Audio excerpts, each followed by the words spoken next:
Hello, beautiful people in feminine spaces.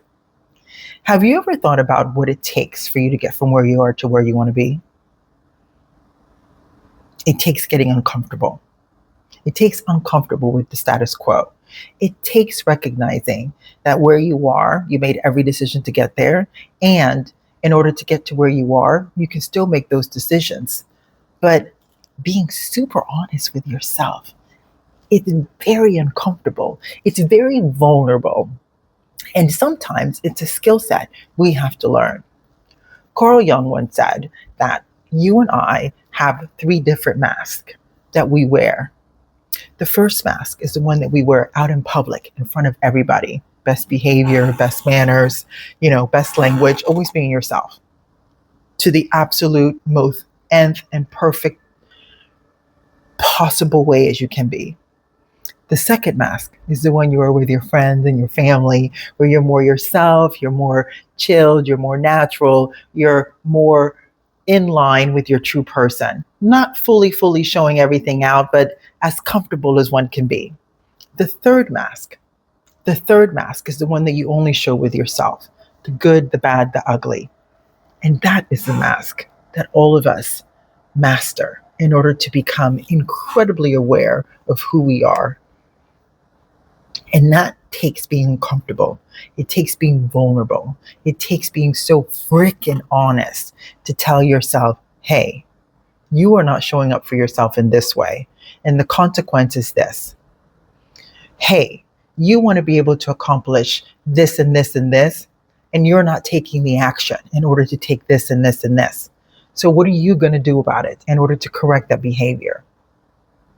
That is complete honesty and vulnerability. And oh my goodness, it's so scary. It's so scary to do that. And then if you want to get out of the situation that you're in your life, that is exactly what you have to do.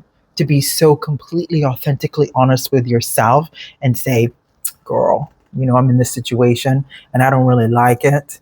And I can see where I have done this and this and this in order to continuously have this behavior, and I don't want this anymore. So what am I going to do differently in order to attain the goal that I want? Being vulnerable and being so honest with yourself and so frank can be so freeing. Because once you know the truth, once you can lean into yourself and be completely honest with yourself, there's no place to hide. There's no place to blame. If you don't take the action, it's on you. When you take the action and you see the needle moving forward in the direction you want, it's so freeing. It's also so incredibly mirror you looking at yourself and looking to say, oof, oof, oof. And then, okay, that works. I like that. Let me continue doing this because it moves the needle forward.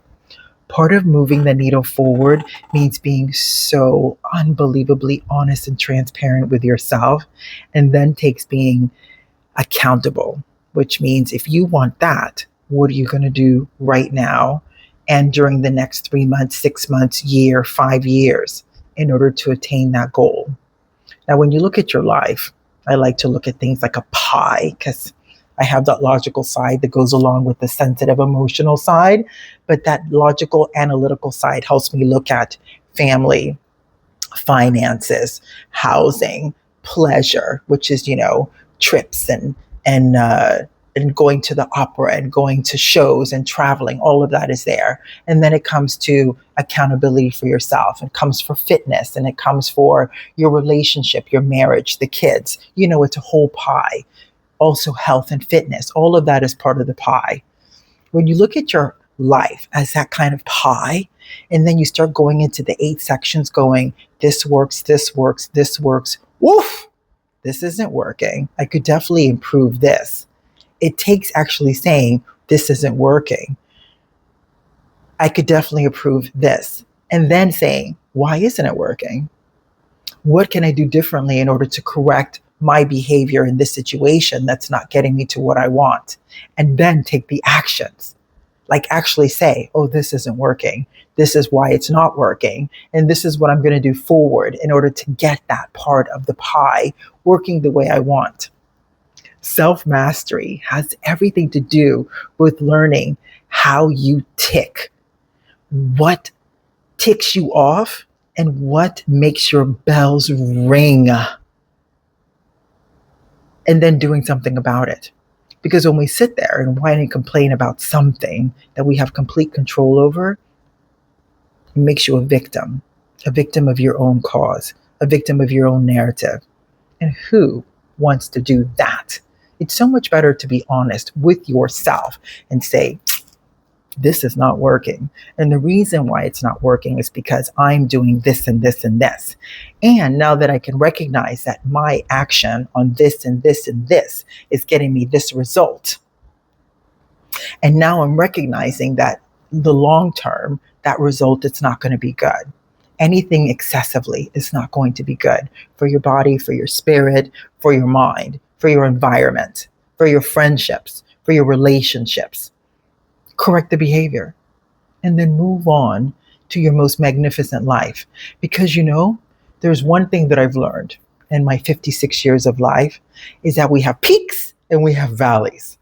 And most of the time, we're here in the center. Everything's just flowing.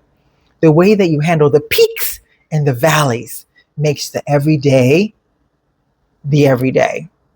And it's all up to you. I trust this little piece of information finds you well. Use it. Apply it to your life. Look at your 8 sections, a pie of your life broken into 8 sections, and recognize why things are working, why things aren't working, and what you can do differently to ensure that everything in your life is working the way you want it. Because at the end of the day, it's your life. Pussily Puss. I was just thinking, in case you didn't know what a life pie looks like, here's a picture.